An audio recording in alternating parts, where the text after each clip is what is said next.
Penangkal petir. Listrik statis adalah muatan listrik yang sementara diam pada suatu benda. Misalnya, balon yang bermuatan listrik negatif kamu lepaskan dapat menempel di langit-langit. Tetapi, begitu elektron berlebihan atau listrik statis meninggalkan balon, maka balon kembali netral dan segera jatuh. Elektron yang berlebih biasanya lari ke molekul-molekul air di udara.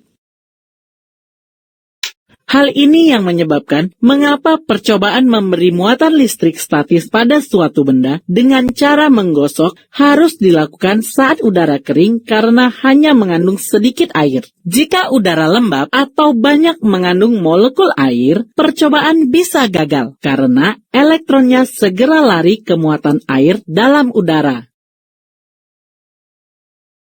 Pelepasan listrik statis sebagai keluarnya muatan-muatan listrik dari benda disebut pelepasan muatan.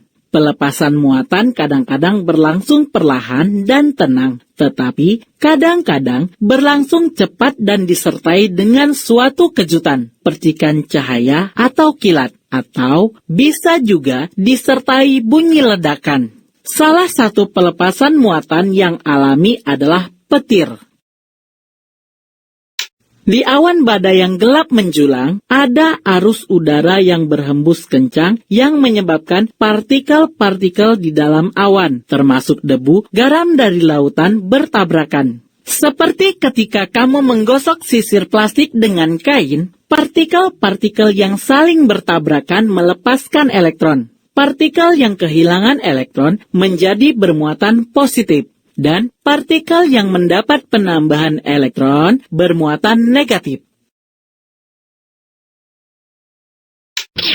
Untuk memahami bagaimana muatan-muatan listrik statis dalam awan sampai lepas ke bumi dan mendengar suara gelegarnya sebagai guntur, perhatikan penjelasan sebagai berikut. Sebelum hujan badai, titik-titik air dan partikel-partikel es berisi muatan positif dan muatan negatif yang sama banyak. Begitu hujan badai terjadi, butir-butir air dan es dalam awan bertabrakan, sehingga muatannya dipaksa berpisah. Muatan negatif turun ke bagian dasar awan, sementara muatan positif naik ke bagian atas. Ketika awan muatan negatif ini lewat di dekat gedung tinggi, ia menginduksi bagian atas gedung hingga muatan positif ditarik ke puncak gedung, sedangkan muatan negatif ditolak ke bawah.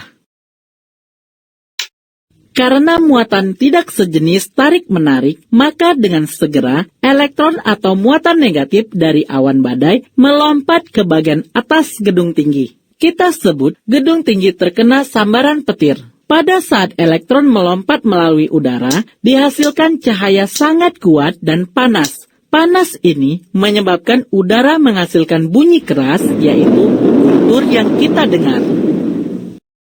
Bangunan yang tersambar petir tidak aman karena dapat terbakar. Benjamin Franklin adalah salah satu orang yang pertama menyelidiki fenomena untuk mengendalikan petir agar tidak berbahaya. Ia mengusulkan bahwa batang-batang logam runcing yang ditaruh di atas atap gedung tinggi dapat melindungi gedung dari bahaya sambaran petir. Sebuah penangkal petir terdiri dari konduktor yang ujungnya runcing. Konduktor ini dipasang di atap gedung dan dihubungkan ke lempengan logam atau biasanya tembaga yang ditanam di tanah. Penangkal petir melindungi gedung dari sambaran petir dengan dua cara, yaitu sebagai berikut. 1. Aliran ion-ion pada ujung runcing konduktor menuju ke awan halilintar mengurangi muatan listrik induksi pada atap gedung, dan juga menetralkan beberapa muatan listrik negatif pada awan, sehingga tersambarnya atap gedung dapat dikurangi. 2. Jika petir menyambar juga, penangkal petir menyediakan jalur untuk dilalui elektron-elektron menuju ke dalam tanah tanpa merusak gedung, di mana tanah atau bumi memiliki kemampuan tidak terbatas untuk menampung elektron atau memberi elektron.